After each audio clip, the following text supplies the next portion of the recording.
జగిత్యాల పట్టణ 2వ ward 18వ ward 17వ వార్డులకు సంబంధించి టీయూఎఫ్ ఐడీసీ ఫేజ్ 1లో భాగంగా 25 లక్షల నిధులతో బీటీ రోడ్డు అభివృద్ధి పనులకు భూమి పూజ చేశారు. జగిత్యాల శాసనసభ్యులు డాక్టర్ సంజయ్ కుమార్ రైజింగ్ తెలంగాణ 2047 కార్యక్రమంలో భాగంగా 100 రోజుల పట్టణ ప్రణాళిక అవగాహన ర్యాలీలో పాల్గొన్నారు. ఈ సందర్భంగా ఎమ్మెల్యే మాట్లాడుతూ జగిత్యాల అభివృద్ధికి అత్యధిక నిధులు మంజూరు చేయడం జరిగింది. పట్టణంలో రోడ్లు ఎక్కడ వెడల్పుంటే అక్కడ అభివృద్ధి సాధ్యం గెలిచిపించిన ప్రజల రుణం పట్టణ అభివృద్ధి చేసి తీరుస్తా.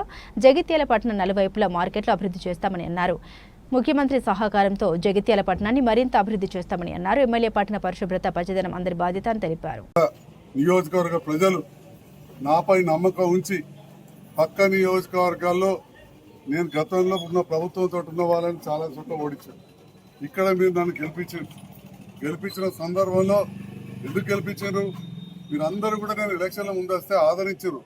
ఓట్లకు వచ్చినప్పుడు ప్రశ్నిస్తారు, వాళ్ళు మాటలు అంటారు. నన్ను ఎవ్వరు కూడా అనలేదు. చాలా మంది మీరు అందరూ దీవించారు, మళ్ళీ గెలిచి రావాలని గెలిపించారు.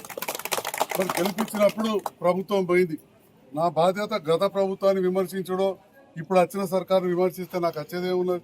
దానికి బదులు దాఖలు కూర్చుంటే డబ్బులు అది కాదు కదా. మరి చాలా మంది ఇక్కడ ప్రజలకు తెలుసు, నేను తప్పక అభివృద్ధి చేస్తాం, మా చెల్లెని గెలిపింది అని చెప్పి వాడకట్లో తిరిగినాం. పక్క వాడకట్ల చెల్లెని గెలిపిమని అక్కడ తిరిగినాం. తర్వాత చాలా సందర్భాల్లో చెప్పినాం, అంతకుముందు కౌన్సిలర్ల కంటే డబల్ నిధులు తెచ్చి వీళ్ళ చేతులలో పెడతామని చెప్పినాం. డబల్ కాదు, 4 అంతలో 6 అంతలో 8 అంతలో మీరే లెక్కలు పెట్టుకోవాలి. కూర్చొని మా జగన్ చెప్తాడు లెక్కలు. అన్ని పనులు చేసినా ఇంకా కొన్ని మిగులుతాయి. ఎందుకంటే ఇది వాస్తవానికి ఒకప్పుడు చాలా ధనికులున్న వాడు, రైతుల వాడు, కొందరు పేదవాళ్ళు. అందరు ఇప్పుడు కార్లు కొనుక్కున్నారు, కానీ కార్లు పోయేటట్టు సందులు ఇక లేక అందరు ఇప్పుడు మళ్ళీ గటు హౌసింగ్ బోర్డు కార్లు దిక్కుపడుతుంది.